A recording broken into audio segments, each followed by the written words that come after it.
प्रशासनिक व्यवस्था तो बता दिए थे नहीं, मैंने बताया प्रशासन व्यवस्था बिहार में प्रशासन और शासन प्रशासन को चलाने के लिए इस बिहार राज्य को बांटा गया है।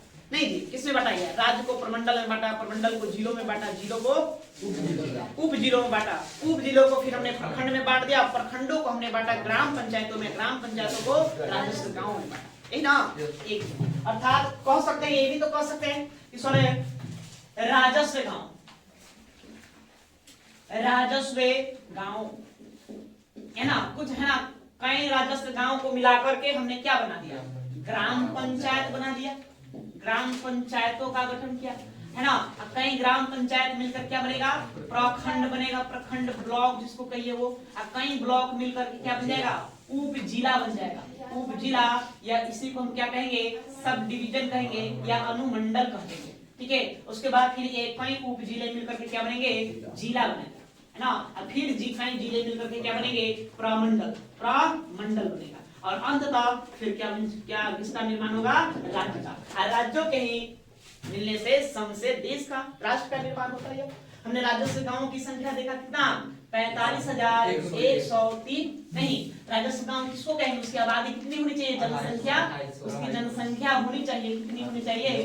तो 250 होनी चाहिए, तो उसको हम आप राजस्व गांव कहेंगे। ग्राम पंचायत, ग्राम पंचायतों का है ना आबादी कितनी होना चाहिए? 7,000। हम अलग से एक चैप्टर ही पढ़ेंगे ग्राम पंचायत नहीं, हम पंचायती राज व्यवस्था देखेंगे। उसके बाद हम देखेंगे बिहार पंचायती राज अधिनियम 2006, उसमें क्या क्या नियम लिखा गया है बजाते 4-5 दिन का आपका क्लास है, वहां हम इसको देखेंगे। उसके बाद फिर प्रखंड बनेगा, प्रखंड के बाद फिर क्या बनेगा? उपजिला। प्रखंड का जो प्रधान अधिकारी होगा उसको हम क्या कहते हैं? वीडियो, वीडियो कहिए, वीडियो नहीं, ये होता है उप जिला में होता है एसडीएम, कौन होता है? एसडीएम, एसडीओ भी होता है, ठीक है। या उसके बाद जिला में आपका कौन होगा? डिस्ट्रिक्ट मजिस्ट्रेट, डीएम, जिलाधीश कहिए, जिलाधिकारी कहेंगे। अब प्रमंडल में प्रमुख कौन होता है? कमिश्नर, या उसी को हम क्या कहते हैं? आयुक्त कहते हैं, आयुक्त, ठीक है। और राज्य का तो जानते हैं, राज्य का प्रधान अधिकारी कौन होगा?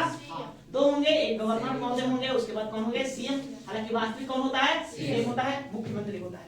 तो इसी प्रशासनिक व्यवस्था को हमको पहले समझ लेना है। उसके बाद फिर हम देखेंगे राजनीतिक संरचना। मूलतः आपको राजनीतिक संरचना ही पढ़ना है, उसी में समय लगेगा।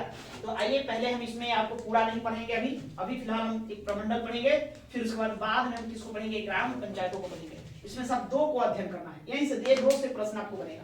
किससे? एक प्रमंडल से प्रश्न पूछा जाएगा, दूसरा आपको ग्राम पंचायत नहीं, सबसे ज्यादा प्रश्न यदि बनता है तो कहां से बनता है? ग्राम पंचायतों से बनता है। यहां से प्रश्न आपसे पूछे जाएंगे। प्रमंडल, तो शीर्षक दीजिए तो प्रमंडल।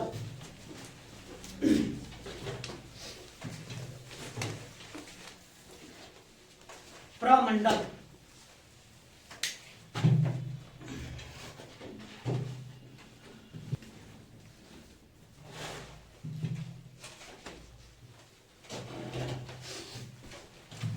प्रमंडल हेडिंग हुआ, लिखिए, लिखेंगे वर्तमान बिहार में कुल 38 जिले हैं।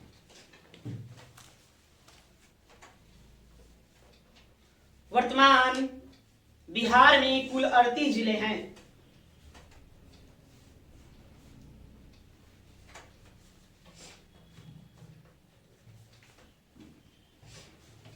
जिले हैं। इन जिलों को सुनियोजित प्रशासनिक दृष्टिकोण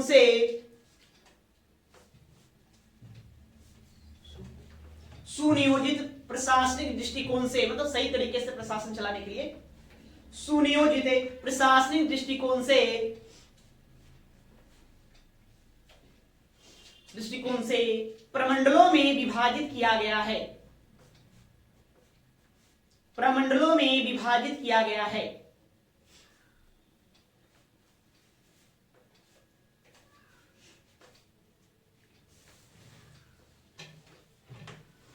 प्रमंडलों में विभाजित किया गया है।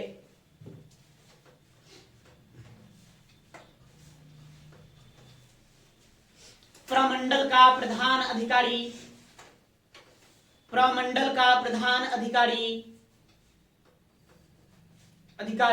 आयुक्त कहलाता है।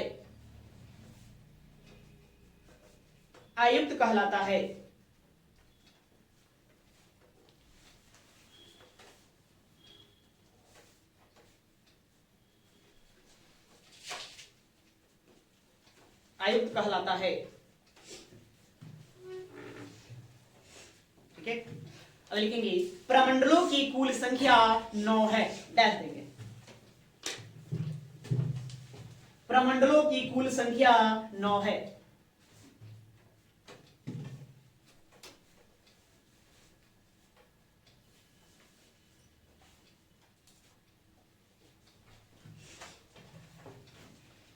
तो कितने प्रमंडल हो गए हैं? 9।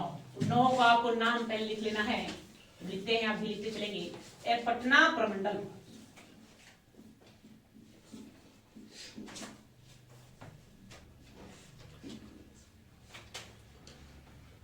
मुंगेर प्रमंडल,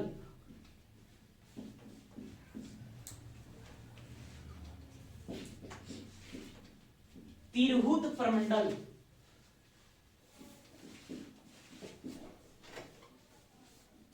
फिर इसके बाद आपका हो जाएगा मगध प्रमंडल,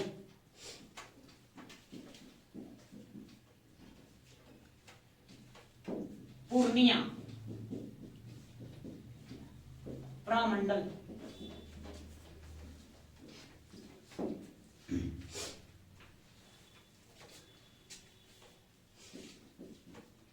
सारण प्रमंडल,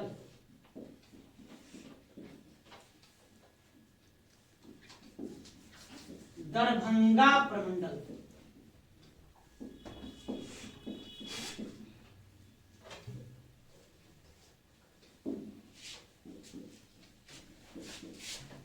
कोसी प्रमंडल, और फिर लास्ट में हो जाएगा आपका भागलपुर प्रमंडल।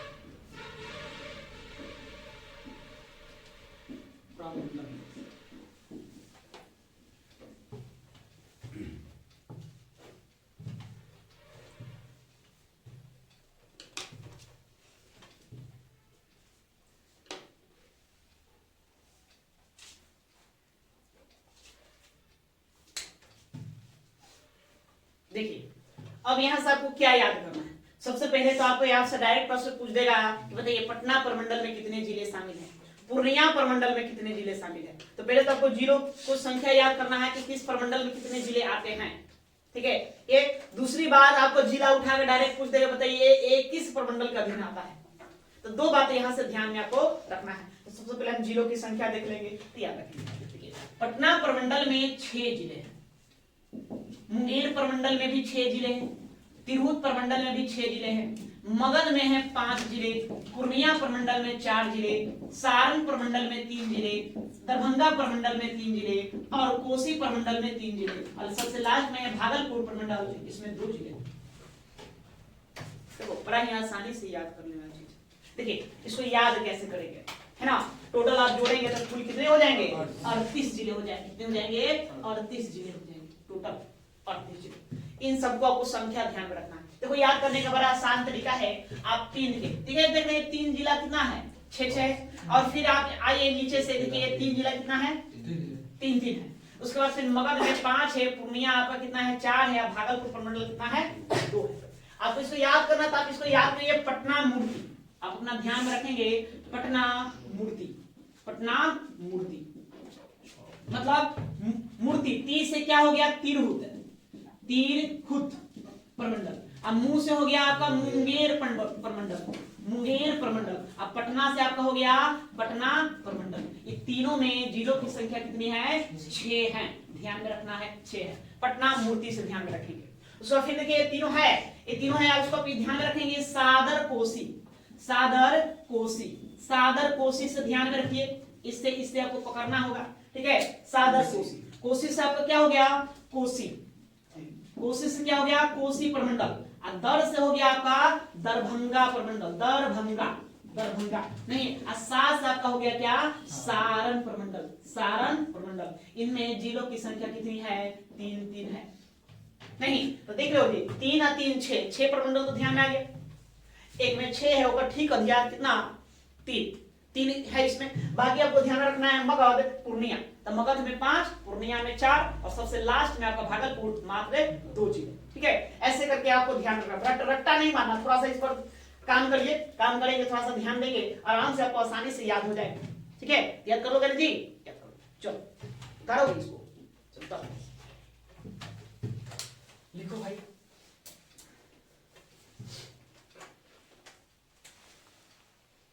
प्रमंडलों की संख्या हो गया कितने प्रमंडल, 9। किस प्रमंडल में कितने जिले हैं उसको आपको ध्यान में रखेंगे। 6 तो आप ध्यान में रख ही लिए, याद कर लिए। पटना मूर्ति से याद रखना है, इसमें 6 है ना, इसमें 3 प्रमंडल आते हैं जिसके जिलों की संख्या कितनी 6। साधक कोशिश से ध्यान में रखेंगे जिसमें 3 जिले आते हैं, प्रत्येक 3 प्रमंडल आते हैं, प्रत्येक प्रमंडलों में जिलों की संख्या कितनी 3।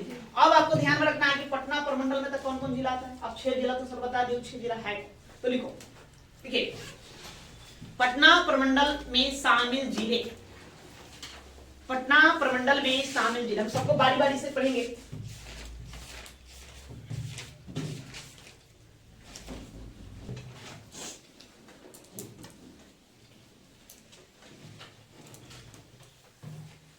पटना प्रमंडल में शामिल जिले, कौन कौन जिला शामिल है। पटना देखिए, आप बिहार का मैप आप लोग देखे होंगे, नहीं देखो वहां देखिए दीवार पर लगा हुआ है ना। घर पे आपको मैप होगा तो मैप में आप जाकर ध्यान से देखेंगे, एक नदी आएगी कौन, सोन नदी, और एक नदी इधर से आएगी गंगा। गंगा सोन का मिलन होता है ना मनेर में, मनेर जिसको हल्दी छपरा कहते हैं, फिर इस तरह से जाएगी। ये आपका हो गया कौन, पटना जिला, पटना। और इसके नीचे ही आपको लगा हुआ कौन मिल जाएगा, नहीं नालंदा, नालंदा। ठीक है, इसके मध्य में इधर गंगा नदी और यहाँ पर आपको सोन नदी है। गंगा और सोन के बीच में यहाँ आपको 4 जिले मिलेंगे। कितने जिले मिलेंगे, 4 जिले। उसके बाद यहाँ आपको मिलेंगे पटना, यहाँ आपको मिल जाएंगे नालंदा। तो कितने होंगे, 6 हो गए। तो मैप यदि होगा घर पे देखेंगे है ना, यहाँ पर आपको कैमूर, रोहतास, बक्सर, भोजपुर, ये 4 जिले इसमें मिलेंगे। और यहाँ आपको पटना हो गया और एक नालंदा हो गया। कितने, 6 जिले हो गए, 6। तो पटना प्रमंडल में कौन कौन जिले शामिल होंगे तो आपको समझ में आ गया होगा। ठीक है, यहाँ 6 में आपका है कौन कौन, आपका 6 हो जाएगा कैमूर, कैमूर लिखते चलेंगे। पटना प्रमंडल में शामिल जिले, पहला कैमूर, कैमूर को हम लोग कहते हैं भभुआ, भभुआ, भभुआ। फिर रोहतास, रोहतास। उसके बाद आपका हो जाएगा बक्सर, बक्सर। बक्सर के बाद आप आ जाइए भोजपुर, भोजपुर। फिर उसके बाद पटना, पटना। और फिर उसके बाद आपका हो जाएगा नालंदा, नालंदा। आपको ध्यान रखना है, नालंदा।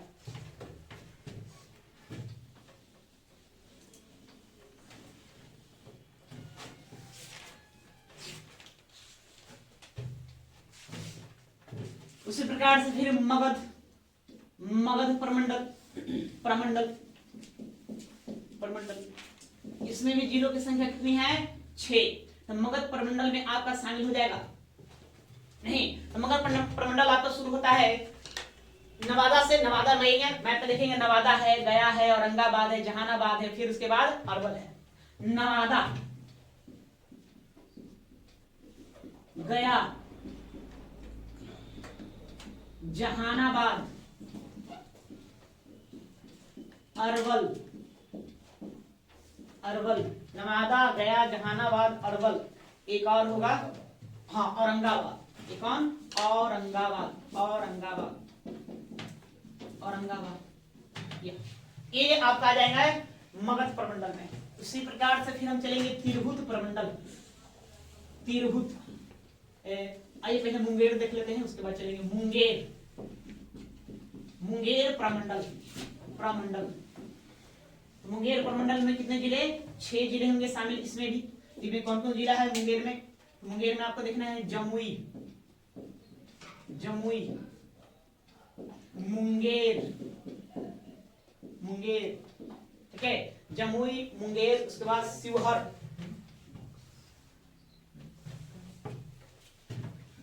शिवहर, लखीसराय, सराय, बेगूसराय, बेगूसराय। और उसके बाद फिर खगड़िया, खगड़िया, खगड़िया। ये 6 जिले आपको शामिल हो जाएंगे किसमें, मुंगेर में। उसी प्रकार से देखेंगे भागलपुर, भागलपुर प्रमंडल, भागलपुर प्रमंडल। भागलपुर प्रमंडल में कितने जिले, 2 ही जिले शामिल हैं। तो 2 जिले में से एक जिला आपका हो जाएगा भागलपुर और दूसरा हो जाएगा आपका बांका, बांका।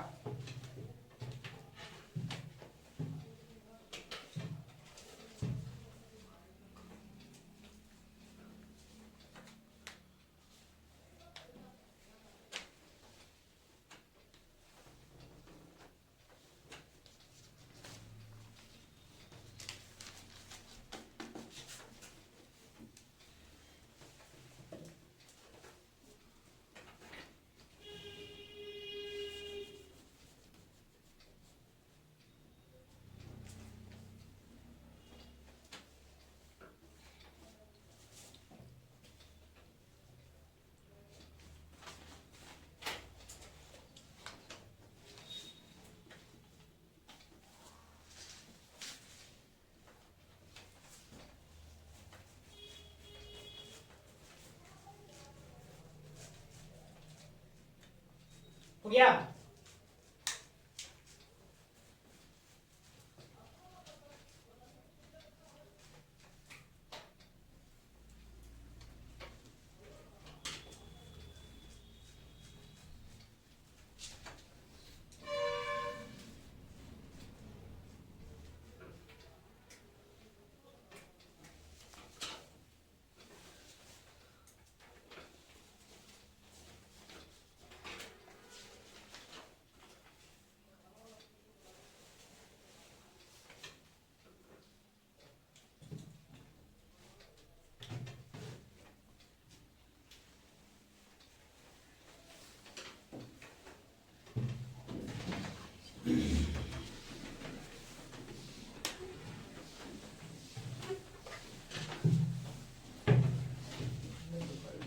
अब ये पूर्णिया आगे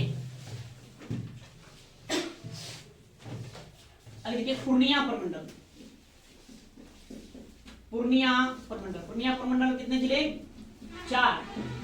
अब पश्चिम बंगाल से सटा हुआ देखेंगे आप तो ध्यान से देखेंगे तो 4 जिले मिलेंगे आपको। पश्चिम बंगाल से सटा हुआ आपको मिलेंगे किशनगंज,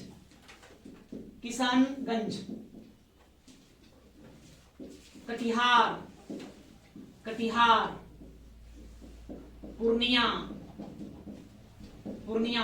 फिर उसके बाद अररिया। ये 4 जिले जो हैं ये पूर्णिया प्रमंडल के अधीन आते हैं। ठीक है, उसी प्रकार से फिर आप देखिए कोसी प्रमंडल।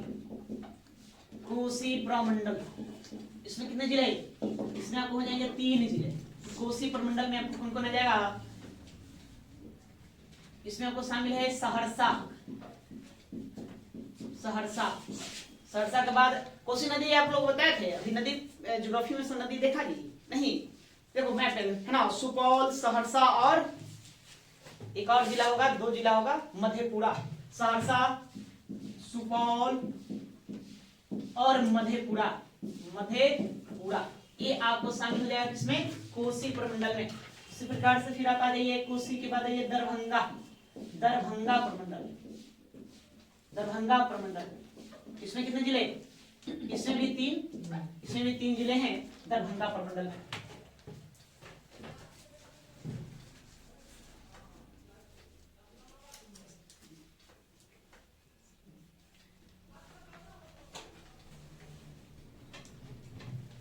दरभंगा प्रमंडल में आप आ जाएंगे समस्तीपुर।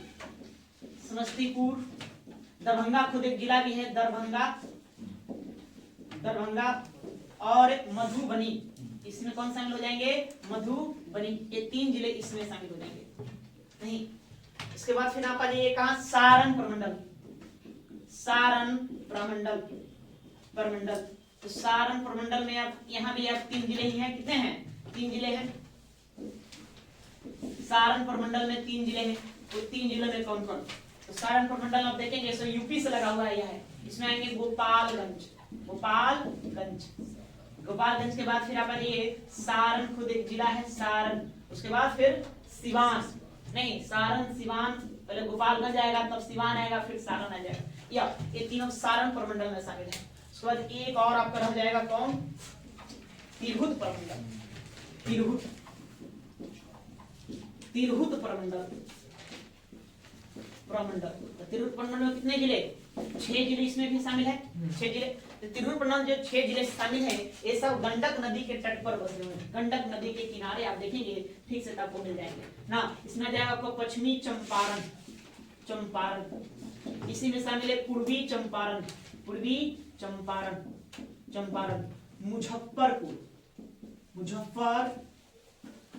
मुजफ्फरपुर नहीं, हाँ वैशाली।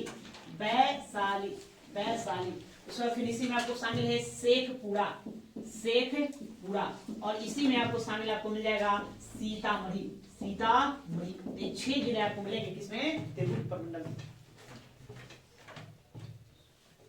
और इसको ठीक से समझना है। अभी तक हम प्रशासनिक दृष्टिकोण से देख रहे हैं, इसलिए पूरा बताने नहीं है। अब इसको ठीक से जानना है, प्रमंडलों को किस तरह से पढ़ना है। तब है ना बिहार स्पेशल का वीडियो देखेंगे, बिहार ज्योग्राफी का वीडियो, उसमें हम सारा डिटेल से बता रखे हैं, उसको देखेंगे।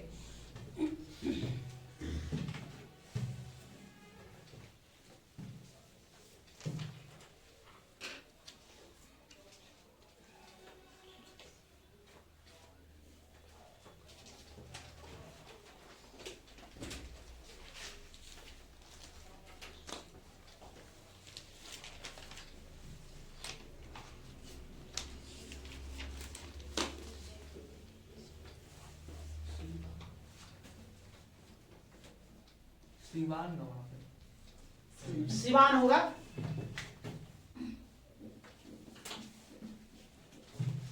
आकार और सिकार छूट जाए तो उसको जोड़ लिया करो, है ना।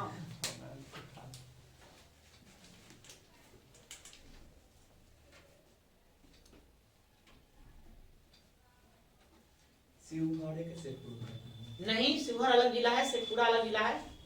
नहीं, शेखपुरा आप जाएंगे तो ऊपर मिलेगा आपको एक छोटा सा जिला मिलेगा शेखपुरा, है ना। आप उस समस्तीपुर और क्या कहते हैं चंपारण, पश्चिमी चंपारण दोनों के बीच, पूर्वी चंपारण दोनों के बीच में देखिए छोटा सा जिला आपको मिल जाएगा।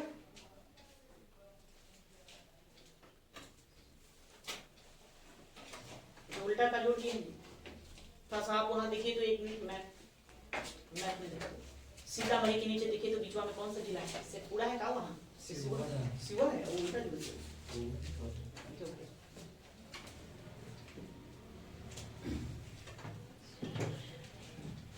अच्छा देखिए इसमें थोड़ा सुधार कर लेंगे। हाँ, यहाँ आपको शिवहर होगा, तिरहुत प्रमंडल में यहाँ शिवहर शामिल होगा। कौन होगा?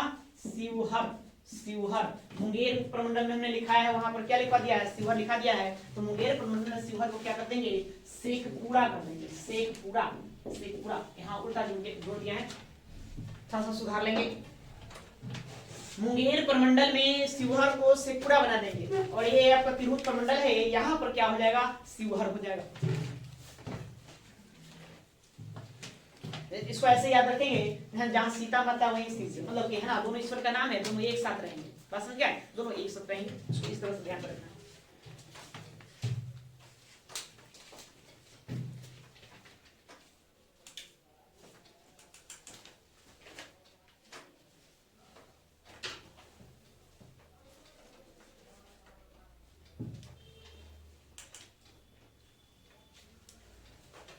चलो ठीक है, तो क्या है, अब इसको आप लोग याद कर लेंगे, ठीक है, क्योंकि यहाँ सब डायरेक्ट प्रश्न पूछेगा। प्रश्न पूछ देगा, बताइए मुजफ्फरपुर किस प्रमंडल में पड़ता है? तो कौन सा प्रमंडल? तिरहुत प्रमंडल का। अररिया पूछेगा, अररिया किस प्रमंडल में पड़ता है? कोसी, है ना। पूर्णिया प्रमंडल, माने इसी तरह से आपसे एक प्रश्न ये आएगा, दूसरा आप आएगा, मतलब कि बताइए किस प्रमंडल में कितने जिले हैं? उठाकर रख दे, बताइए मुंगेर प्रमंडल में जिलों की संख्या कितनी है? इस तरह से एक प्रश्न बनता है, इसको आप लोग ध्यान में रखेंगे।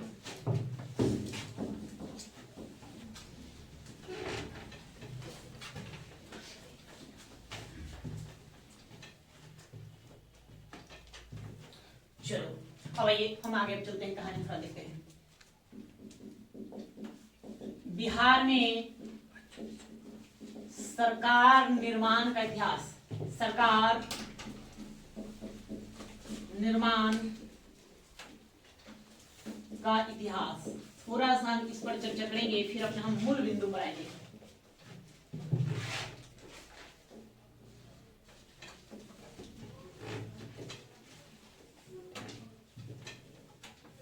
आप देख रहे हैं बिहार में राज्य सरकारें चल रही है, ताकि कुछ तो हुआ होगा जहां से राज्य सरकार की शुरुआत होगी।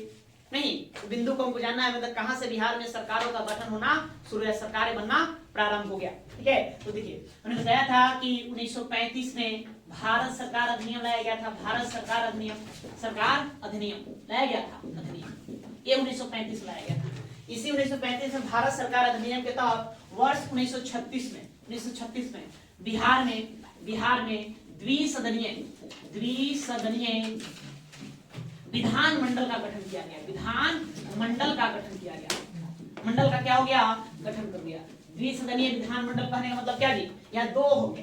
जैसे आप जानते हैं संसद, हमारे संसद में कितने भाग हैं? दो नहीं, भाग पूछेगा दो हैं। एक कौन है? लोकसभा है, और दूसरा कौन है? राज्यसभा है। लोकसभा और राज्यसभा है। अंग पूछेगा तो अंग तीन है, इसी में राष्ट्रपति को जोड़ देंगे तो संसद के अंग हो जाएंगे। उसी प्रकार से द्विसदनीय विधानमंडल का मतलब यहाँ पर आपका होगा विधानसभा, और दूसरा क्या होगा? विधान परिषद होगा, इसका गठन कर दिया गया। इसी 1935 के भारत शासन अधिनियम में प्रांतों को, है ना, राज्यों को प्रांतीय स्वायत्तता प्रदान कर दी। प्रांतीय स्वायत्तता, प्रांतों को स्वतंत्र कर दिया गया। कहा कि यहाँ पर चुनाव होगा, चुनाव के द्वारा सरकारें गठित होगी और लोग अपना अपना क्या करेंगे? सरकार चलाएंगे। गवर्नरी सिस्टम पहले था, पहले ब्रिटिश लोग गवर्नरी सिस्टम लगा रखे थे, लेकिन यहाँ सब क्या होगा? प्रांतों में चुनाव होगा, सरकारों का गठन किया जाएगा। क्या है? सरकारों का गठन। तो क्या किया गया? 1937 में चुनाव होगा। 1937 में पहली बार बिहार विधानसभा का चुनाव होगा। बिहार विधानसभा का चुनाव होगा, विधानसभा का चुनाव, पहली बार चुनाव होगा, ठीक है, चुनाव नहीं। यहाँ देखिए सीटों की संख्या कितनी, तो विधानसभा में 152 और विधान परिषद में 30 सीटें का निर्धारण किया गया।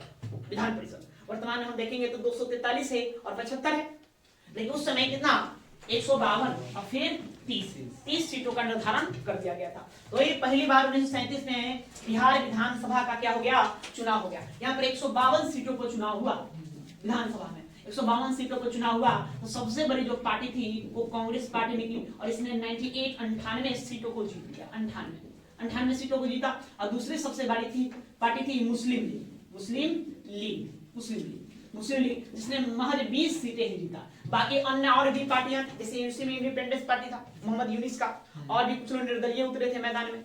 नहीं, बिहार के सोशलिस्ट पार्टी भी इसी में भाग लिया था। ऐसे करके कई सारी पार्टियां जो थी इस चुनाव में भाग लिया, लेकिन सबसे बड़ी पार्टी कौन बनी, कांग्रेस ने 98 सीटें जीता। सरकार किसकी बनेगी, कांग्रेस की बनेगी। अब जानते हैं हमको सरकार जब भी चलाना है तो बहुमत चाहिए। बहुमत कितना होता है जी, नहीं, कुल का आधा प्लस 1, तो कुल आता है 152 बट्टा में आप 2 करिए प्लस में 1, नहीं जी, तो कितने हो जाएंगे 77, नहीं भाई 76 प्लस 1 अर्थात 77। तो 77 ही आपका मतलब कि विधायक चाहिए सरकार बनाने के लिए। तो साफ जाहिर है कि यहाँ कांग्रेस की सरकार बनेगी। नहीं, कांग्रेस ने अपना सरकार बनाया।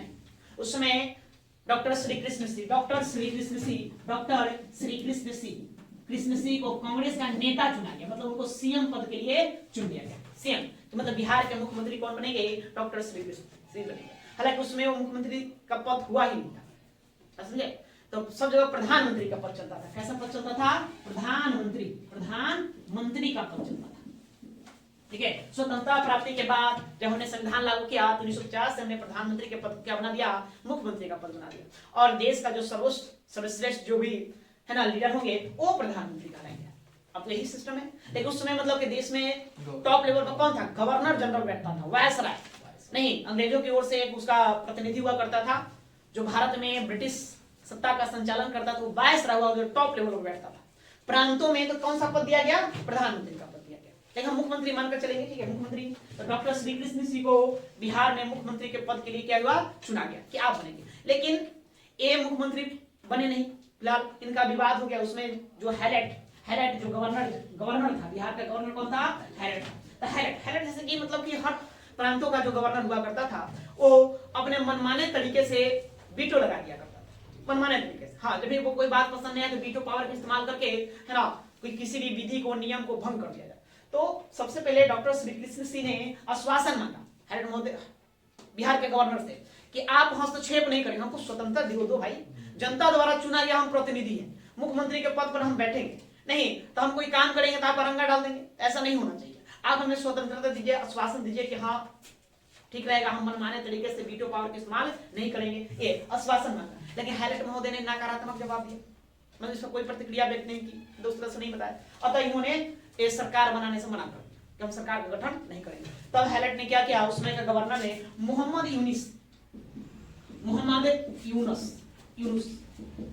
यूनुस उस समय इंडिपेंडेंस पार्टी के नेता थे, जीते हुए थे, इनके पास ज्यादा उस तरह के बहुमत थी नहीं।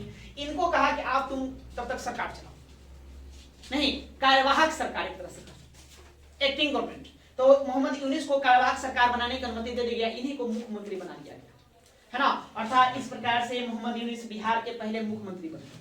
लेकिन एक कभी भी अपना संसद में, विधानसभा में अपना बहुमत सिद्ध नहीं कर, बहुमत आपका तो है नहीं, सिद्ध कहां से करेंगे। आपको कितना चाहिए, 77 चाहिए, उसमें से 98 कौन रख दिया है, 98 दिन कांग्रेस के पास ही, आप बहुमत कैसे सिद्ध करेंगे।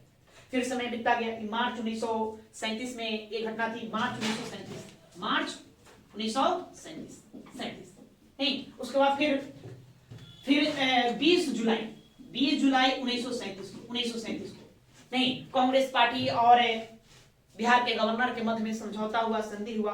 एक दूसरे को लोगों ने आश्वासन दिया, कहा हैरेट के ठीक है हम अपना तरीका से काम करेंगे, तब जाकर के श्री कृष्ण सिंह क्या करेंगे, है ना, मंत्रिमंडल का गठन करेंगे। तो 20 जुलाई 1937 को बिहार में पहला मंत्रिमंडल का गठन हुआ, मंत्रिमंडल का गठन कर दिया गया। मतलब पहली बार यहाँ से सरकार चलना क्या होगा, प्रारंभ करेगा। और डॉक्टर श्री कृष्ण सिंह बिहार के क्या बन गए, मुख्यमंत्री के पद पर आसीन। यहाँ से एक कहानी आपका प्रारंभ हुआ। इसी में प्रोटेम स्पीकर के तौर पर डॉक्टर सच्चिदानंद सिन्हा को चुना गया। अच्छा, डॉक्टर सच्चिदानंद सिन्हा से याद आया, आपको हम बताए थे वर्ष 1919 में एक जो थोड़ा सा मिस्टेक हो गया है। 1919 का भारत शासन अधिनियम लाया गया, जिसमें बिहार और उड़ीसा को पूर्ण राज्य का दर्जा प्रदान कर दिया गया। तो पूर्ण राज्य का दर्जा जब प्रदान करेंगे तो हम क्या गवर्नर भी बनाएंगे? तो पहला गवर्नर क्या नाम बता दिया? नहीं, वो था वहां मिस्टेक है, तो उसको सुधारिए। वहां सच्चिदानंद सिन्हा नहीं है, एसपी सिन्हा है, सत्येंद्र प्रसाद सिन्हा, श्री सत्येंद्र प्रसाद सिन्हा। थोड़ा सा हमारी मिस्टेक है, उसको सुधार लेंगे, सत्येंद्र प्रसाद सिन्हा। इतनी में बातें हैं कि क्या करें, कभी तार इन्हें वाला उन्हें जोड़ देते हैं जी, नहीं।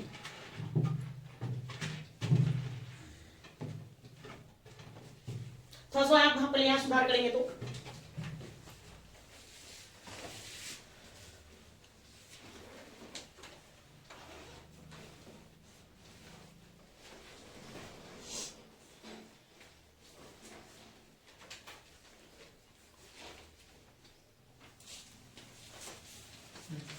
क्या ओके जी। तो ठीक है, वहां बिहार के पहले गवर्नर कौन रहेंगे? सत्येंद्र प्रसाद सिन्हा रहेंगे। आपको ध्यान में रखना है, वो सच्चिदानंद सिन्हा नहीं, सच्चिदानंद सिन्हा यहाँ के प्रोटेम स्पीकर बनाए गए। नहीं, बाद में राम दयालु जी को है ना विधानसभा का पहला अध्यक्ष के पद के लिए चुना जाएगा, है ना। और उपाध्यक्ष के रूप में प्रोफेसर अब्दुल बारी जो है वो उपाध्यक्ष के पद को धारण करेंगे। सारी बातों को हम जानेंगे। तो बातें समझ में आया? बिहार में पहला सरकार का गठन किस प्रकार से होगा? तो याद ध्यान में रखना है कि 1935 के भारत शासन अधिनियम के तहत राज्यों को स्वतंत्रता प्रदान कर दिया। उसमें साफ लिखा हुआ कि प्रांतीय स्वायत्तता मिलेगी, मतलब अब प्रांतों में चुनाव होगा। तो कौन कितने प्रांतों में? पूरे भारत में नहीं। याद रखना, ब्रिटिशों को उस समय भारत के 11 प्रांतों पर ही अधिकार, 11 प्रांत, उसका 11 वो प्रांत है, 11 राज्य था और 4 केंद्र शासित प्रदेश। चीफ कमिश्नरी था, उसको केंद्र शासित प्रदेश आप मान लीजिए, चीफ कमिश्नरी, जहां डायरेक्ट ब्रिटिश अपना शासन चलाता था, ब्रिटिश सरकार। लेकिन 11 प्रांत थे, और क्या थे? 11 प्रांत थे जहां पर गवर्नर को बैठा रखा था, गवर्नरी सिस्टम के तहत शासन चलता था। भारतीय राजनेता आंदोलन के लड़ाइयां लड़ी रहे थे, उसी में मांग कर रहे थे कि सत्ता में हमारी भी भागीदारी होनी चाहिए। भाई देश हमारा है, देश भारत है ना, भारत देश भारतीयों का है। अब भारतीय लोग ही सत्ता में शामिल नहीं है तो फिर कैसे होगा? इसलिए हम लोगों को सत्ता में भागीदारी चाहिए ही चाहिए। तो ब्रिटिश लोग शुरू से ही धीरे धीरे थोड़ा थोड़ा करके अपना आश्वासन दे रहा था। वर्ष 1916 में जब होम रूल आंदोलन चलाया गया तो उसी में उसने कह दिया कि ठीक है, हम भारतीय सत्ता में भारतीयों की भागीदारी देंगे, लेकिन क्रमिक रूप से देंगे, धीरे धीरे देंगे, है ना। इसी का परिणाम था कि 1935 में भारत शासन अधिनियम लाया। भारत सरकार अधिनियम या भारत शासन अधिनियम कहिए, कोई दिक्कत नहीं है। भारत सरकार अधिनियम लाया गया, कह दिया गया ठीक है, जाइए तो प्रांतों में आप लोग अपना अपना सरकार गठित करिए, चुनाव लड़िए, जैसे आज चुनाव होता है, चुनाव लड़िए, चुनाव जीतिए, चुनाव जीत करके आइए और अपना सरकार बनाइए। तो उसी के तहत 1935 के भारत शासन अधिनियम के तहत 1936 में बिहार में द्विसदनीय विधानमंडल का गठन कर दिया गया। क्या? एक विधानसभा बना, एक क्या बना? विधान परिषद बना। ठीक है, पहले विधान परिषद नहीं था। विधानसभा में सीटों की संख्या 152 निर्धारित की गई, अब विधान परिषद में सीटों की संख्या कितने निर्धारित की गई? 30 निर्धारित की गई। ठीक है, 30। तो 1937 में पहली बार चुनाव लड़ा जाएगा। कितने सीटों को चुनाव हुआ विधानसभा का? 152 सीटों को चुनाव हुआ। 152 सीटों में कांग्रेस ने 98 सीटें जीती और मुस्लिम लीग ने 20 सीटें। क्योंकि उस समय भारत में 2 ही बड़ी पार्टियां थी, एक कांग्रेस था, एक दूसरा मुस्लिम लीग था। यही दोनों पार्टियों में लड़ाइयां होती थी ना। तो कांग्रेस ने 98, मुस्लिम लीग ने 20, अर्थात बहुमत हमें चाहिए था कितना? 77 बहुमत चाहिए था, 77 ही सीट जीतना था, लेकिन कांग्रेस ने 98 सीट जीता। तो पूर्ण साफ स्पष्ट है कि कांग्रेस की सरकार बनेगी।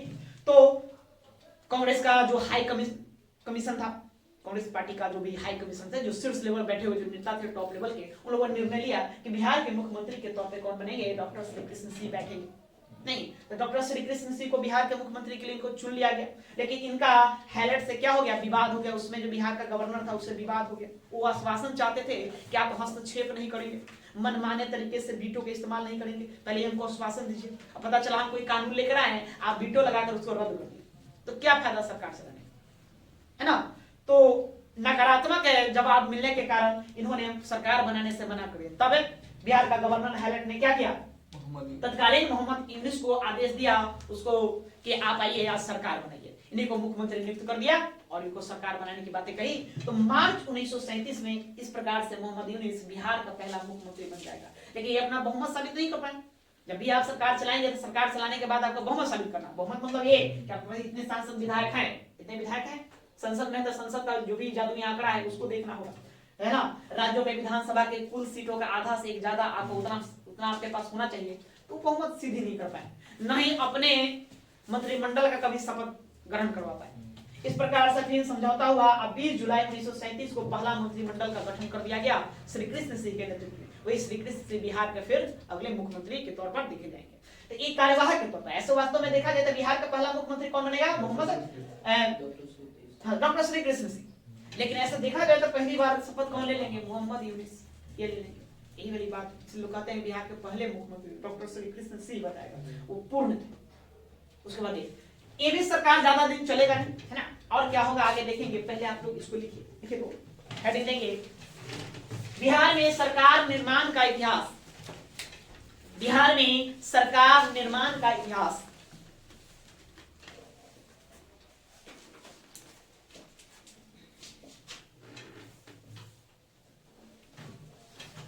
इतिहास लिखिए। भारत सरकार अधिनियम 1935 में भारत सरकार अधिनियम 1935 में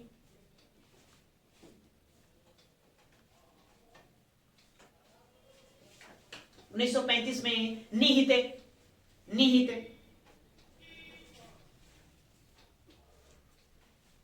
प्रांतीय स्वायत्तता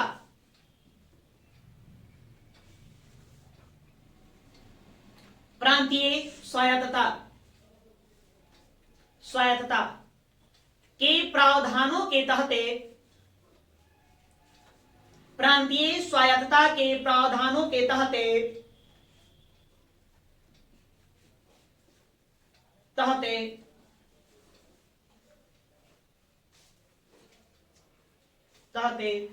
वर्ष 1937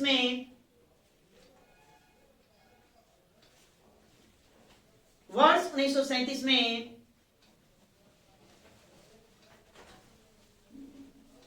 बिहार विधानसभा का निर्वाचन हुआ।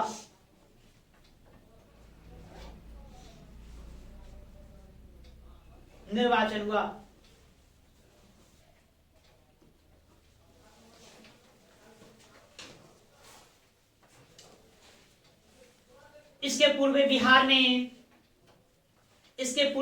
में द्विसदनीय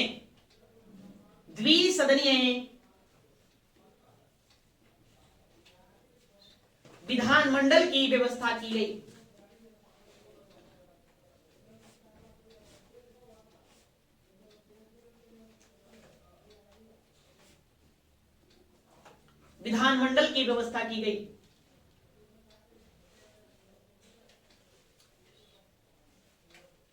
इस व्यवस्था के तहत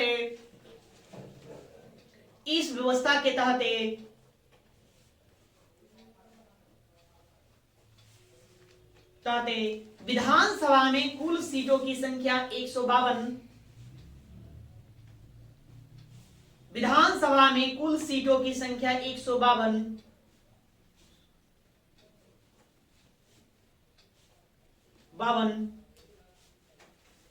और विधान परिषद में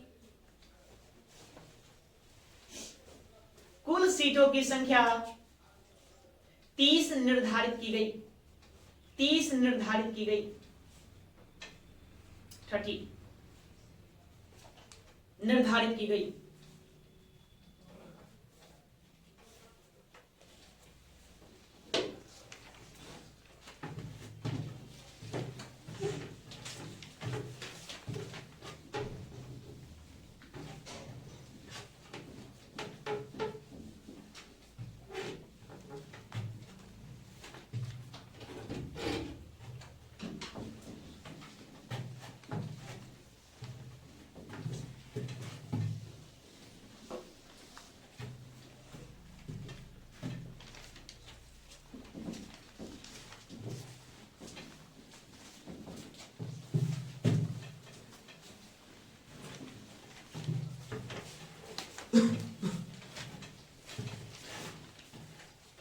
ठीक है, कितने सीट?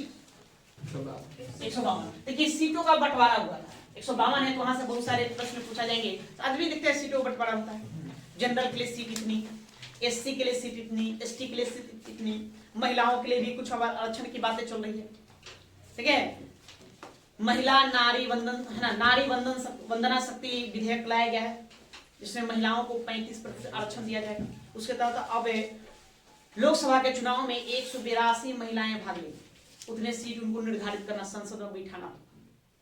तो महिलाओं के लिए भी सीटें निर्धारित थी। अनुसूचित जाति जिसको एससी कहते हैं उसके लिए सीटें निर्धारित थी। अनुसूचित जनजातियों, आदिवासी, एसटी, उनके लिए भी सीटों का निर्धारण किया गया था। कुछ आंग्ल भारतीय थे। आंग्ल भारतीय कौन होते हैं? आंग्ल भारतीय की परिभाषा है ना, जिसका पिता यूरोपियन हुआ, माँ इंडियन हो, उससे जन्मे जो संतान होता है उसको हम आंग्ल भारतीय कहते थे। तो उनके लिए सीटों का निर्धारण किया गया था। यूरोपीय समुदाय के लोग, यूरोपियन देशों के लोग जो भारत में या बिहार के क्षेत्रों में निवास कर रहे थे अस्थायी रूप से, तो उनके लिए सीटों का निर्धारण किया गया था। मुसलमानों के लिए भी सीटों का निर्धारण किया गया था। मुसलमानों के लिए तो सीटों का निर्धारण 1909 से आ रहे हैं। 1909 में हम इतिहास के पन्नों पर पढ़ेंगे कि कैसे कैसे सीटों का बंटवारा किया गया, उसका यही इतिहास हम देखेंगे। तो इस प्रकार से आपसे वो भी पूछा जाएगा कि बिहार विधानसभा का पहली बार जब चुनाव 1952 में हुआ था तो उस समय जनरल वर्ग के लिए कितने सीटें निर्धारित की, अनुसूचित जातियों को कितने सीटें दी गई, अनुसूचित जनजातियों को कितना दिया गया, मुसलमानों को कितना दिया गया, महिलाओं को कितना दिया गया, आंग्ल भारतीयों के लिए क्या सीटें थी। ये सारी बातें आपसे पूछा जाएगा। तो हम आपको बता देते हैं सीटों का बंटवारा नहीं।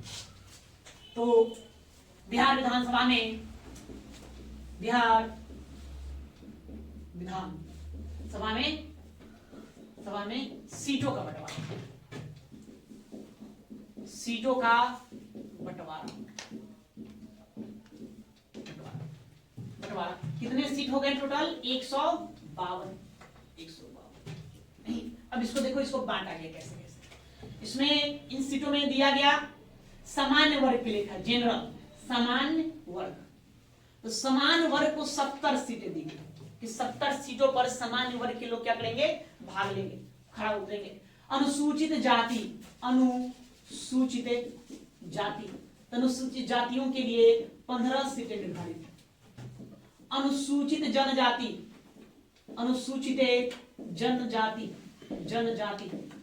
जनजातियों के लिए 7 सीटें निर्धारित, 7 सीटें निर्धारित थी। उसके बाद फिर आ जाइए मुस्लिम वर्ग के लिए 39 सीटें थी। महिलाओं के लिए 4 सीटें निर्धारित की गई थी, 4 सीटें निर्धारित थी। उसके बाद आंग्ल भारतीय एंग्लो इंडियन के लिए यहाँ 2 सीटें निर्धारित थे। यूरोपियनों के लिए भी 2 ही सीटें निर्धारित की गई। फिर कुछ था विशिष्ट क्षेत्र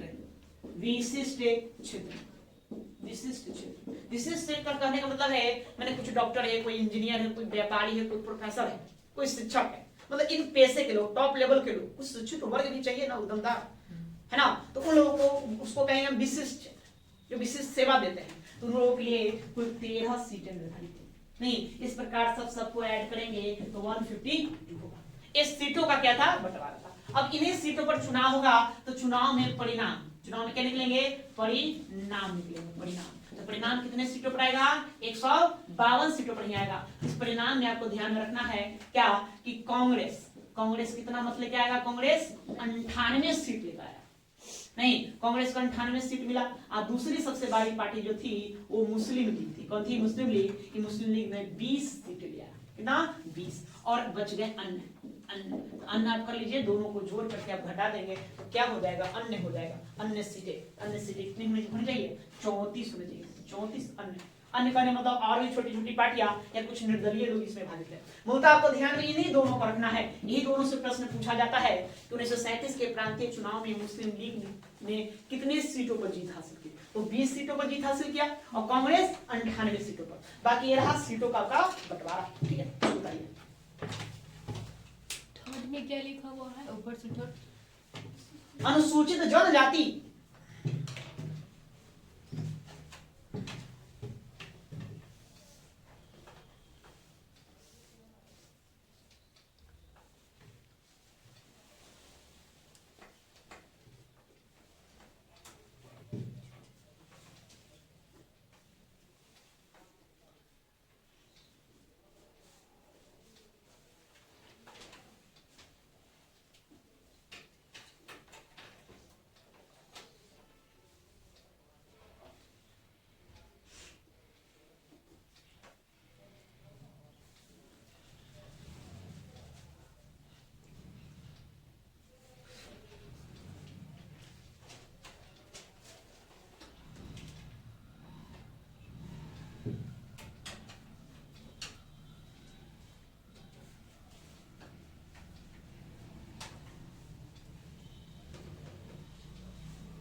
गया?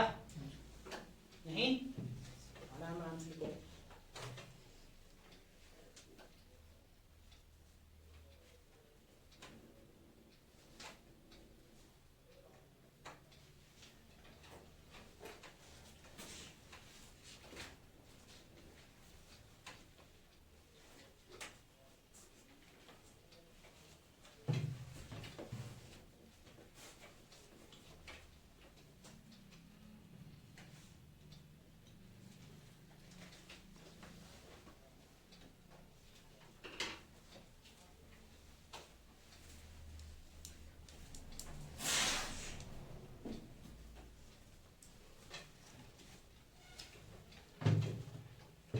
हो गया? बात समझ गए? तो ठीक है, तो आपको याद क्या करना है? इन सभी बातों को याद करना होगा, ध्यान में रखना होगा, है ना। हालांकि यहाँ सभी तक प्रश्न मात्र पूछा गया है यहाँ कि मुस्लिम वर्ग के कितने सीटें रहे। एक प्रश्न एक बार अपना बिहार एसएससी पूछ चुका है, बात समझ गए? यहाँ से एक, और तो बाकी और को पूछा नहीं। जब ये पूछा है तो बाकी अन्य कोई पूछने की संभावना रहेगी। तो अब सबको याद कर लें, बड़ा तो आसान तो है। 70 15 7 40 4 2 2 13, बस खाली ध्यान दो ना। अनुसूचित जाति 15, अनुसूचित जनजाति 7, मुस्लिम को 39, महिला को कितना 4, आंग्ल भारतीय 2, यूरोपियन 2, विशिष्ट क्षेत्र में 13, टोटल मिला के 152। इसका रिजल्ट ध्यान में रखना है कि रिजल्ट में दोनों बातें पूछा जा चुका है। कांग्रेस को कितना सीट प्राप्त हुआ था, कितने सीटों पर जीत हुई, या मुस्लिम लीग को कितने सीटों पर, बस यही दो अक्सर पूछा गया एग्जाम में। इन दोनों को ध्यान में रखेंगे, बाकी को आप भूल जाइए। बाकी और कौन क्या आया था उतना ध्यान फोकस में नहीं करना है, ठीक है। तो इससे स्पष्ट है कि सरकार किसकी बनेगी? कांग्रेस की बनेगी। क्लियर है? चलिए देखिए, अब नीचे लिखना शुरू करेंगे।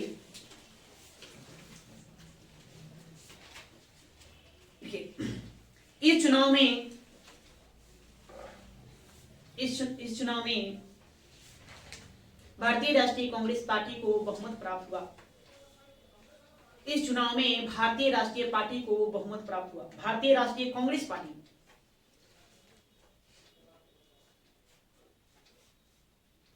इस चुनाव में भारतीय राष्ट्रीय कांग्रेस पार्टी को बहुमत प्राप्त हुआ।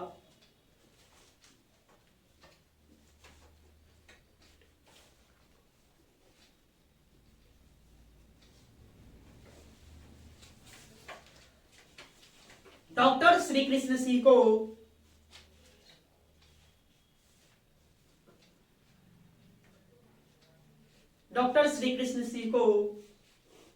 कांग्रेस ने मुख्यमंत्री पद के लिए चुना।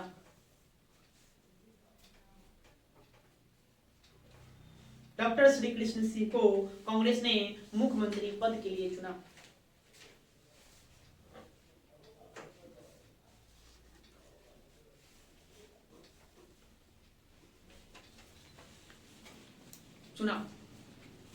लेकिन तत्कालीन गवर्नर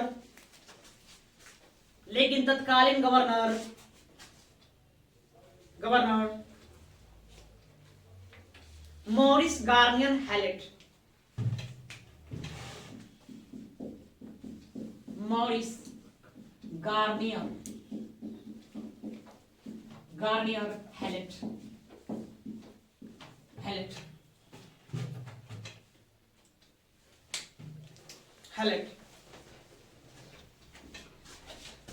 लेकिन तत्कालीन गवर्नर मॉरिस गार्नियर हैलेट, मतलब उसमें बिहार का गवर्नर कौन था?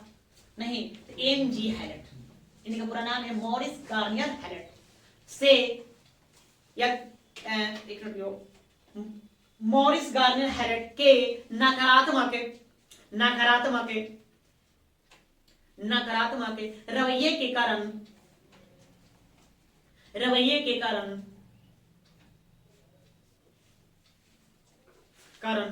डॉक्टर श्री कृष्ण सिंह ने मंत्रिमंडल बनाने से इनकार कर दिया।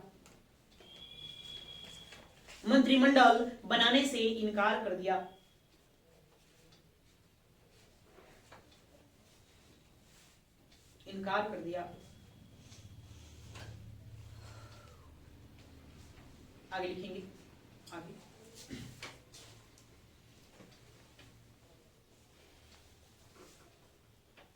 नेक्स्ट पॉइंट बाय पॉइंट लिखते चलिए। अगला पॉइंट, इस गतिरोध को इस गतिरोध को समाप्त करने के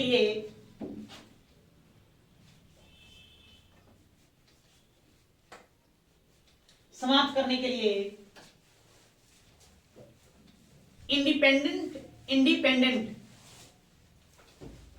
इंडिपेंडेंट पार्टी के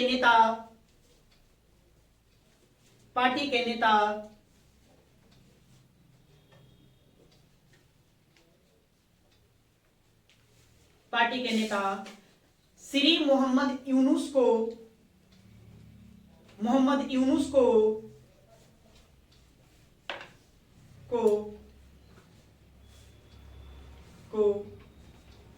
मार्च 1937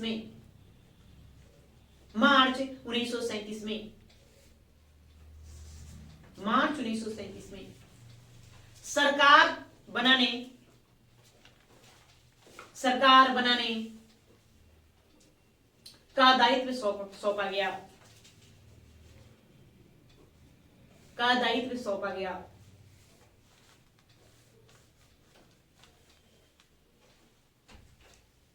इस प्रकार से मोहम्मद यूनुस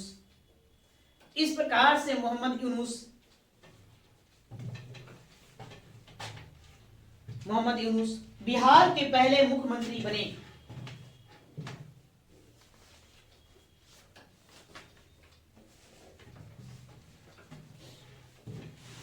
इस प्रकार से मोहम्मद यूनुस बिहार के पहले मुख्यमंत्री बने।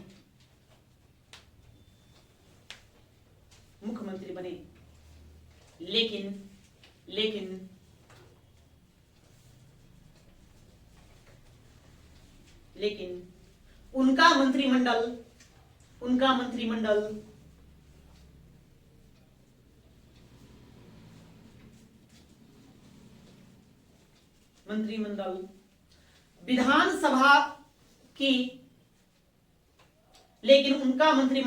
विधानसभा की न तो बैठक बुला सका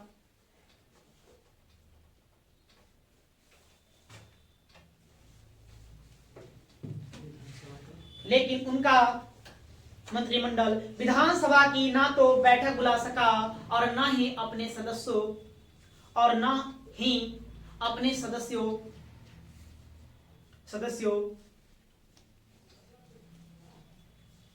के शपथ की तारीख निश्चित कर सका।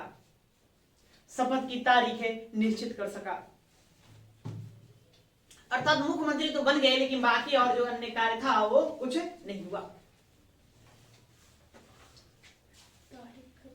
तारीख निश्चित कर सका।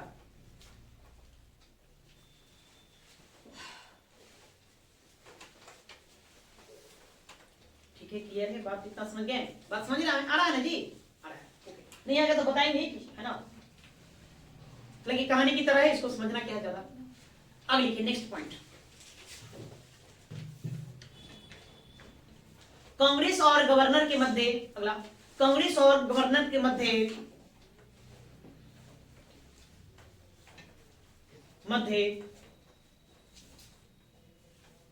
विचारों में सहमति हो जाने के बाद, कांग्रेस और गवर्नर के मध्य विचारों में सहमति हो जाने के बाद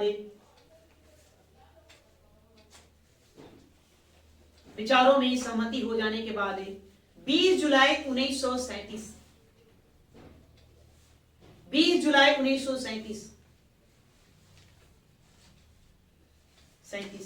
को बिहार की पहली कांग्रेस सरकार गठित हुई।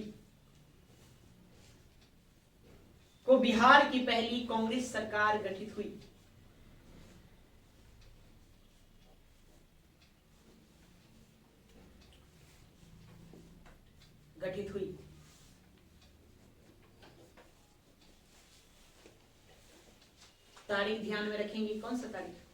20 जुलाई से। उसको आप अंडरलाइन करिए, भूलेंगे नहीं। प्रश्न पूछा गया है, बिहार में पहली सरकार कब गठित हुई? 1937 सब जानता है, खा के महीना दे दिया, गड़बड़ है। तो 20 जुलाई आपको ध्यान में रखना नहीं। अच्छा, बिहार की राजधानी पटना कब घोषित की?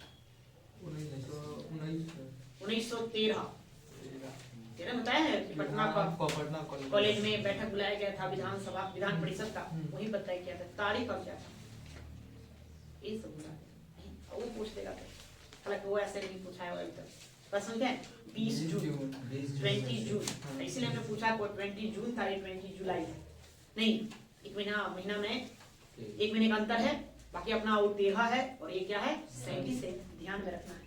ओके, ये प्रश्न पूछा गया है कि बिहार की राजधानी पटना कब बनी? कब बनी? 1913 में बनी, ये ध्यान में रखना, ठीक है? हो गया? क्या लिखें?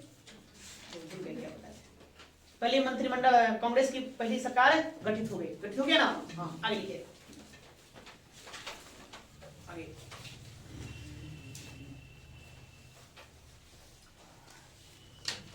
डॉक्टर सच्चिदानंद सिन्हा,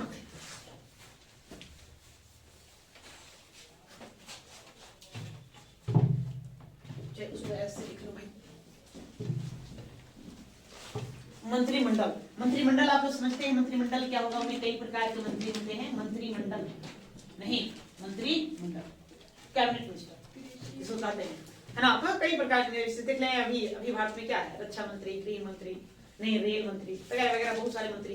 तब उस सब सारी बातें याद नहीं, याद रखना है आपको, याद रखना है मुख्यमंत्री। हालांकि उसमें कौन सा पद था? प्रधानमंत्री। मुख्यमंत्री डॉक्टर श्री कृष्ण सिंह, डॉक्टर श्री कृष्ण सिंह, ये बन गए नहीं। प्रोटेम स्पीकर, एक आपसे पूछा जाएगा प्रोटेम स्पीकर क्या होता है? हम आगे पढ़ेंगे, इनके बारे में पढ़ना है। प्रोटेम स्पीकर, स्पीकर यहाँ पर बनेंगे डॉक्टर सच्चिदानंद सिन्हा, डॉक्टर सच्चिदानंद सिन्हा, नंद सिन्हा, ये बनेंगे प्रोटेम स्पीकर।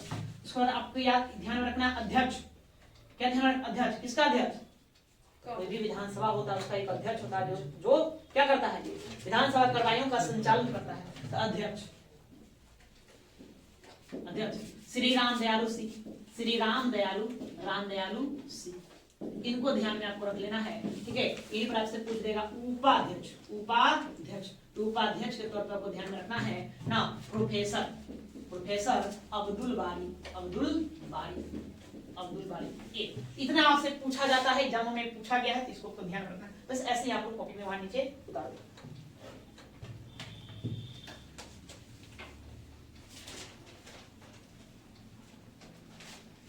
मंत्री, जो मंत्रिमंडल होता है कोई पार्टिकुलर पार्टी का एक होता है, फिर वो देखिए इसके बारे में हम चर्चा आपको बजाते करेंगे। आपको इसको समझाने के हमको पूरा विधानसभा का संरचना समझाना होगा, तो बस इसके बाद हम लोग पढ़ेंगे, आपको सारे सवालों का जवाब मिल जाएगा। फिलहाल अभी जानिए कि मंत्रिमंडल में मैंने और भी मेंबर होंगे, लेकिन इंपॉर्टेंट क्या है? इंपॉर्टेंट ये 4 बातें जिसको ध्यान में रखना, जो एग्जाम में पूछा जाता है। थोड़ा धैर्य रख लो, सब समझा देंगे, बस 1 महीने, ज्यादा नहीं।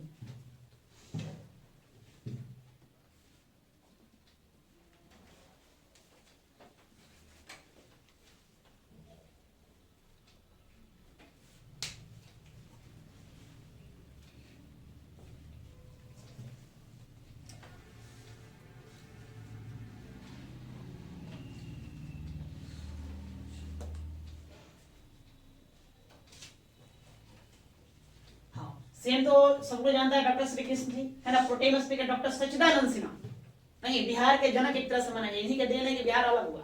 अध्यक्ष के रूप में श्री राम दयालु सिंह और उपाध्यक्ष प्रोफेसर अब्दुल बारी।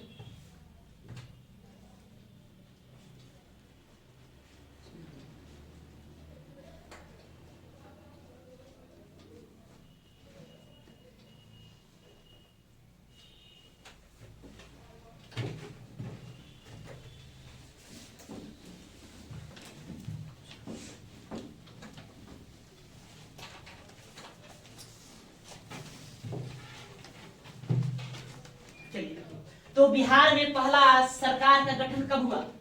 20 जुलाई 1937। 20 जुलाई 1937 को बिहार में पहला सरकार का गठन कर दिया। मंत्रिमंडल गठन मतलब सरकार का गठन। लेकिन ये सरकार ऐसे नहीं कि लंबे समय तक चला, लंबे समय नहीं चला, यह बहुत चलेगा 31 अक्टूबर 1939 तक। ठीक है, कितने? 2 साल 26 महीने, लगभग 26-27 महीने ये सरकार ये अपना चला। नहीं, जुलाई के बाद क्या आएगा ये ना, अगस्त सितंबर अक्टूबर, तो 26 महीने ये सरकार चली।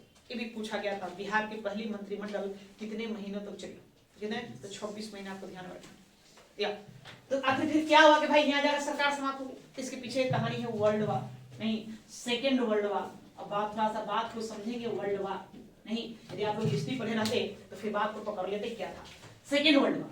तो सेकेंड वर्ल्ड वार में आप जानते हैं कि 1 सितंबर 1939 को क्या हुआ, जर्मनी का पोलैंड पर आक्रमण। जर्मनी का किस पर आक्रमण, पोलैंड का आक्रमण, पोलैंड है ना, जर्मनी का पोलैंड पर आक्रमण। जर्मनी ने पोलैंड पर आक्रमण कर दिया। इसी आक्रमण के साथ 1 सितंबर 1939 को क्या हो गया, सेकेंड वर्ल्ड वार प्रारंभ हो गया।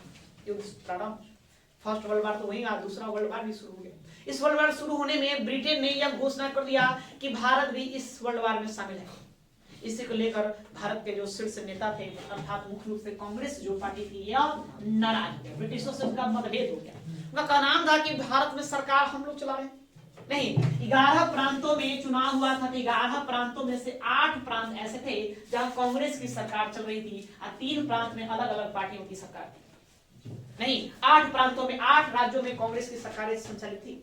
तो एक तरह देखा जाए तो भारत में उसमें किस पार्टी की सरकार थी, कांग्रेस पार्टी की सरकार। तो कांग्रेस पार्टियों का मानना था, उनके नेताओं का मानना था कि भाई हम लोग सत्ता में सरकार का संचालन कर रहे हैं, तो कम से कम पूछना तो चाहिए, राय तो लो हमसे कि भाई सेकेंड वर्ल्ड वार चालू हो गया, क्या भारत उसमें शामिल होगा कि नहीं होगा। आप बस ऐसे ही घोषणा कर दी। मतलब इस बात को लेकर मतभेद हो गया। मतभेद होने के कारण है ना, कांग्रेस ने अपने सभी राज्यों की सरकार गिरा दी। 8 के 8 राज्यों की सरकार क्या कर दी, गिरा दी, इस्तीफा दे दिया, विधानसभा को भंग कर दिया। तो बिहार में भी वो सरकार क्या हो जाएगी, भंग हो जाएगी। मतलब 31 अक्टूबर 1939 को बिहार विधानसभा पूरी तरह से भंग कर दिया गया, समाप्त। अब उसके बाद 1939 से 1945 तक बिहार विधानसभा भंगे रहेगा, कोई सरकार नहीं रहेगी। फिर से वही गवर्नरी सिस्टम, गवर्नर के द्वारा इस राज्य का संचालन किया जाएगा। इसी अवधि तक कौन सेकेंड वर्ल्ड वार चलते रहा। सेकेंड वर्ल्ड वार चलते रहा, ब्रिटिशों और भारतीयों के मध्य मतभेद होते रहे, है ना, मतलब कांग्रेस पार्टी के मतभेद चलते रहा। कोई सरकार गठित नहीं हुआ पूरे भारत भर में, बिहार में गठित नहीं हुआ। तो मतलब बिहार का विधानसभा भंग रहेगा कब से कब तक, 1939 से 1945 तक। अब 1946 में कैबिनेट मिशन भारत आता है। कैबिनेट मिशन भारत आता है। कैबिनेट मिशन हम इतिहास के पन्नों पढ़ेंगे। कैबिनेट मिशन, कैबिनेट मिशन, यह भारत आएगा, इंडिया आएगा, कब आएगा, 1946 में। नहीं, इसके पहले ब्रिटेन में भी प्रधानमंत्री का चुनाव चल रहा था। वहां पर क्लेमेंट एटली उम्मीदवार थे। उन्होंने घोषणा कर रखा कि मेरी सरकार बनेगी तो मैं भारत को स्वतंत्र कर दूंगा। तो उनकी सरकार बनी भी, उन्होंने कहा था कि हम भारत को स्वतंत्र कर देंगे। इसलिए भारत को स्वतंत्रता देने के लिए उन्होंने क्या कहा, वह सत्ता किसको दे, सवाल ये भी उठता है। हम यहाँ से बुढ़िया बिस्तर समेट कर चल जाएं तो इतने बड़े देश का क्या होगा, सत्ता का संचालन करना होगा ना, तो सत्ता किसको दे। उसमें 2 पार्टियां लड़ रही थी, कांग्रेस थी, एक मुस्लिम लीग थी। एक तो भारत विभाजन की बातें चल रही थी, इसलिए कहा गया कि आप लोग तय करिए कि किसको हम सत्ता सौंपे। भारतीयों ने तय किया कि हम लोग संविधान सभा बनाएंगे, वही संविधान सभा में बैठेंगे, बैठकर एक संविधान लिखेंगे। संविधान लिखने के बाद हम अपना उस संविधान के तहत देश चलाएंगे। तो उसी संविधान सभा में कौन कौन सदस्य बैठेगा, इसको लेकर के उस सदस्यों को प्रांतों से चुना जाएगा। 389 मेंबर उस संविधान सभा में चुना जाना था, प्रांतों से चुना जाना था। तो प्रांतों में चुनाव करवाना अनिवार्य था, इसलिए फिर 1946 में क्या होगा, बिहार विधानसभा का अगेन चुनाव होगा। फिर से चुनाव यहाँ करवाएंगे, फिर से यहाँ सरकार बनी, फिर से वही कांग्रेस पार्टी की ही जीत हुई और श्री कृष्ण सिंह मंत्रिमंडल में शामिल हुए, वही मुख्यमंत्री के पद पर। फिर आगे चल के फिर भारत आजाद हुआ 1950 में भारत का संविधान लागू हो गया, जिसके तहत भारत में प्रथम आम चुनाव 1952 में हुआ। कब हुआ, 1952 में पहले है ना, स्वतंत्रता प्राप्ति के बाद पहले बिहार विधानसभा का चुनाव करवा दिया गया। इस बार फिर कांग्रेस पर सत्ता में और डॉक्टर श्री कृष्ण सिंह यहाँ क्या बनेंगे, मुख्यमंत्री बनेंगे। 1952 से वो अपने मरणोपरांत है ना 1961 तक बिहार का सीएम बने रहेंगे। ठीक है, ये रहा बिहार में है ना सरकार के इतिहास, जिस तरह से सरकार आया। उसके बाद फिर हम लोग यहाँ से फिर बैठ जाएंगे और बजाते शुरू से पढ़ेंगे। विधानसभा से शुरू करेंगे, पहले गवर्नर शुरू करेंगे, गवर्नर का क्या क्या शक्तियां हैं, वो क्या राज्य में कार्य करते हैं। उसके बाद हम विधानसभा पढ़ेंगे, विधान परिषद पढ़ेंगे, नहीं मुख्यमंत्री की शक्तियों को देखेंगे। उसके बाद हम पंचायतों में आएंगे, ग्राम पंचायतों को देख लेंगे। फिर हम न्यायपालिका पढ़ेंगे, हाईकोर्ट के बारे में, उसके अधीनस्थ न्यायालयों के बारे में, जिला न्यायालयों के बारे में, इन सब के बारे में धीरे धीरे हम पढ़ते चलेंगे। ठीक है, इतना बात समझ गए। क्या ध्यान रखना है, 20 जुलाई से 31 अक्टूबर 1939 तक की विधानसभा चलती रही। 31 अक्टूबर 1939 को बिहार विधानसभा भंग कर दे। क्यों भंग कर दिया, कारण समझ गए, सेकेंड वर्ल्ड वार। नहीं या तो लिखो, किसी को लिखिए।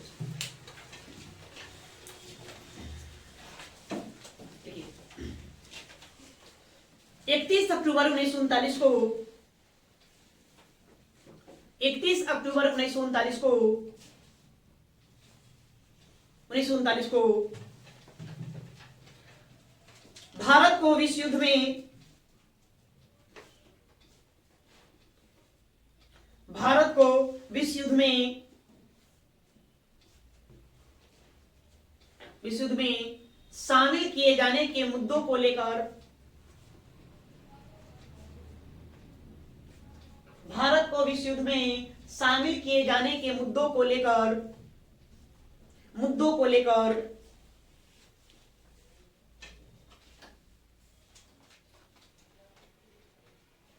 सभी प्रादेशिक कांग्रेस सरकारों ने सभी प्रादेशीय लिखेंगे प्रादेशीय कांग्रेस सरकारों ने सभी प्रादेशीय कांग्रेस सरकारों ने इस्तीफा दे दिया इस्तीफा दे दिया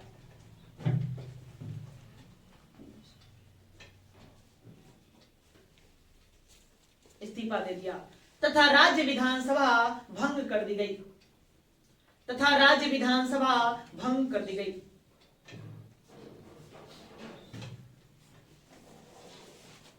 भंग कर दी गई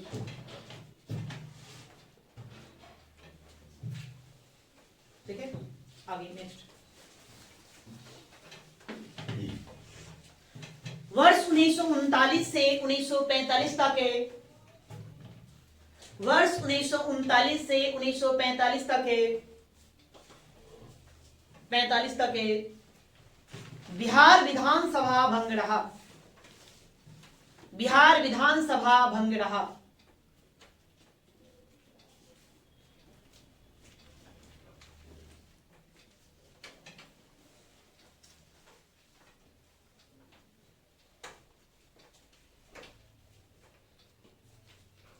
नेक्स्ट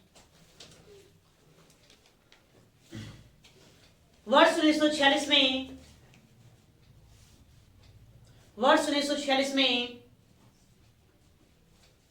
बिहार विधानसभा का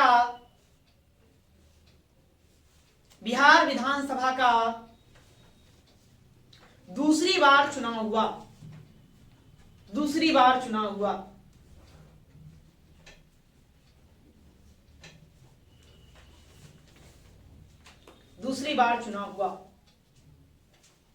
और पुनः अप्रैल 1946 में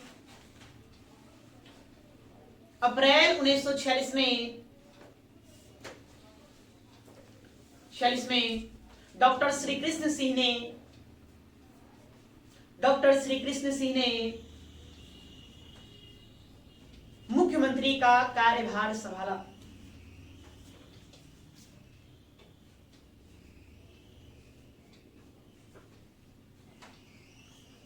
मुख्यमंत्री का कार्यभार संभाला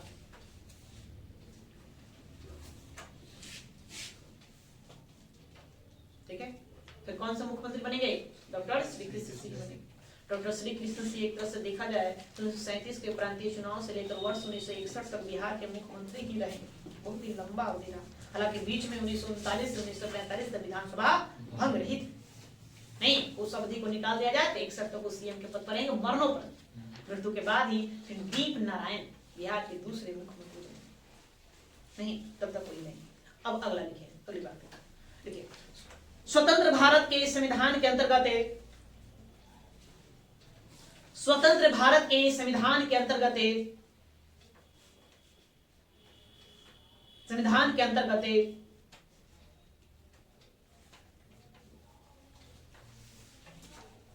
पहला विधानसभा का चुनाव 1952 में हुआ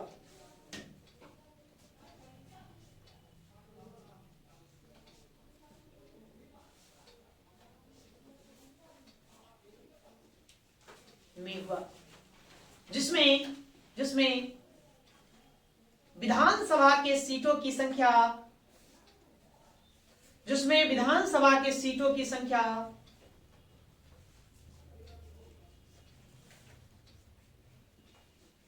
कितनी थी आप लोग बताएं सब नहीं देखो फिर से एक बार देखो फिर से देखो बार बार पढ़ो नहीं एक बार में कोई क्लियर नहीं होता आपको बार बार उसको पढ़ना पड़ेगा अब सोचिए एक बार पढ़ कर याद करना संभव नहीं। सबसे पहले हमने बताया था वर्ष 1937 में कितना 152, नहीं फिर हम भारत आजाद हुआ भाई 1950 या 52 कहिए, जब आम चुनाव होगा पहली बार 1950 में लेंगे संविधान के तहत, तो कितना 331। उसके बाद हमने बताया था वर्ष 1956 में क्या हुआ, है ना, राज्य पुनर्गठन हुआ था। अब बिहार के कुछ क्षेत्रों को हम किसको दे दिए, पश्चिम बंगाल को सिर्फ दे दिए, सिंहभूम और मानभूम 2 क्षेत्र को दिए ना। तो उसके कारण फिर सीट घट गया, कितना आ गया 318 अलग, उसमें 319 देता, 318 को ध्यान में रखिए। उसके बाद फिर हमने बड़ा मेहनत किया, 1977 में इस राज्य की जनसंख्या बढ़ा दिया, तो प्रसीमन आयोग ने यहाँ पर सीटों की संख्या कितनी कर दी, फिर बढ़ा दिया 324।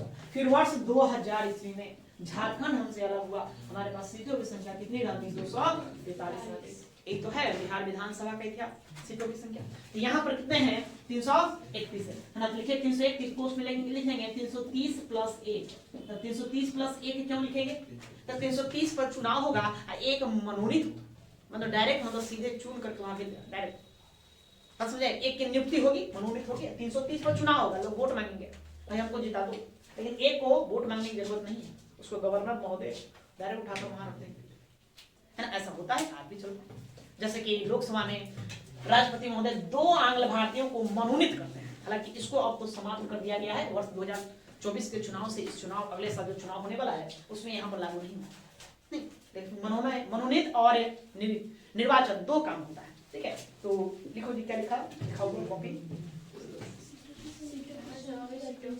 हाँ सीटों की संख्या 331, उसमें क्या लिखेंगे 330 प्लस 1 निर्धारित की गई, निर्धारित की गई।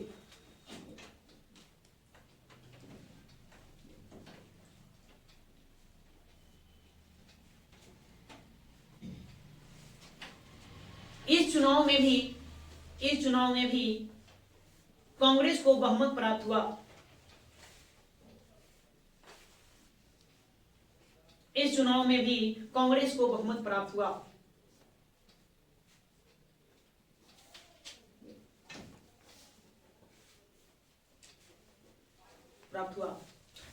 डॉक्टर श्री कृष्ण सिंह ने मुख्यमंत्री का पद संभाला। डॉक्टर श्री कृष्ण सिंह ने मुख्यमंत्री का पद संभाला और वे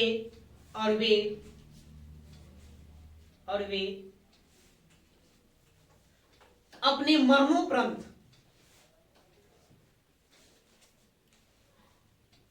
या अपने मृत्यु तक, और वे अपने मृत्यु तक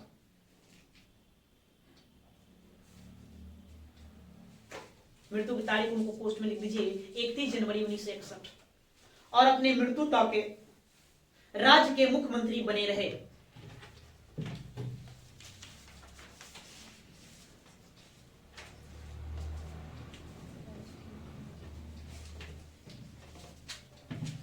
राज्य के मुख्यमंत्री बने रहे।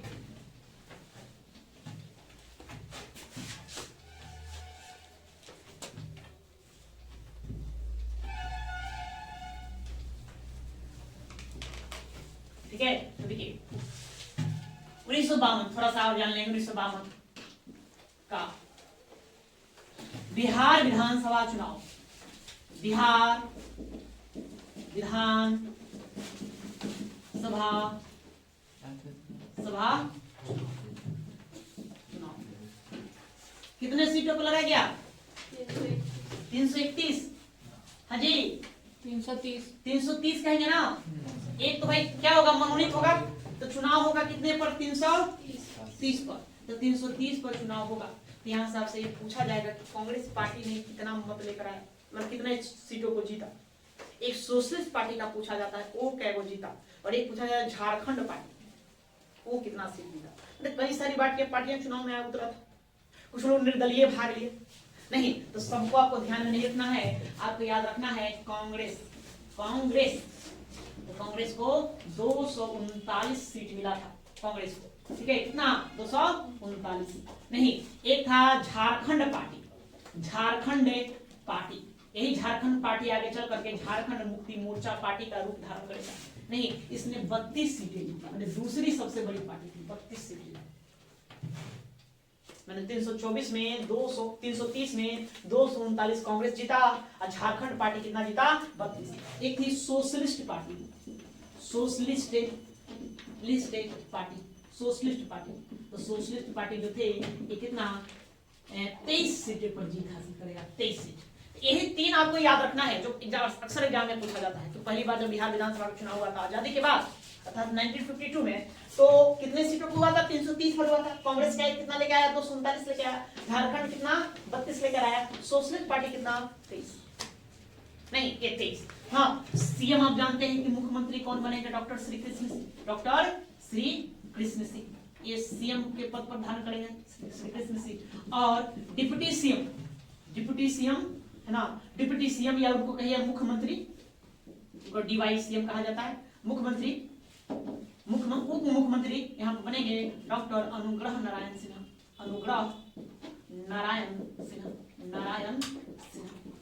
ये इस पद पर धारण करेंगे। ठीक है, ये मनोनीत था उसको फिर भी क्यों रहना है, क्या करना है उसको, उससे कोई यहाँ से कोई प्रश्न बनता नहीं, इसलिए आज हम भी नहीं खोजे कि कौन बंदा था जिसको मनोनीत किया गया था। क्यों, देखिए आप कॉम्पिटिटिव तैयारी करें, कंपटीशन में क्या नहीं पढ़ना है इस पर भी फोकस करना है। सबके फेर में रहोगे तो नहीं तैयारी होगी। बात समझ गए, क्या नहीं पढ़ना है आप उसको छाड़िए, जो जरूरत नहीं है उसको हम दिमाग में रखने नहीं करें, उसको एग्जिट करो, सीख हटाओ ना। त्याग की भावना रखो जी, त्याग की भावना नहीं रहेगा तो कैसे करोगे ना। त्याग बलिदान किसका देना है, नींद का बलिदान देना ना जी, तो नींद का बलिदान देने के लिए सब तैयार है ना। तामसी भोजन का बलिदान करना है ना जी, 12 मसाला 13 स्वाद, देखिए तो चटर पटर करके कितना तो स्वादिष्ट भोजन मिले और कितना अच्छा नींद है। नहीं कहता है स्वान निद्रम विद्यार्थी, लेकिन विद्यार्थी से अपना है घोर निद्रा ना जी। तो देखिए आज के लिए इतना ही रहने देंगे, बाकी हम कहानी अब अगले क्लास में देखेंगे क्या क्या होता है। ठीक है, आगे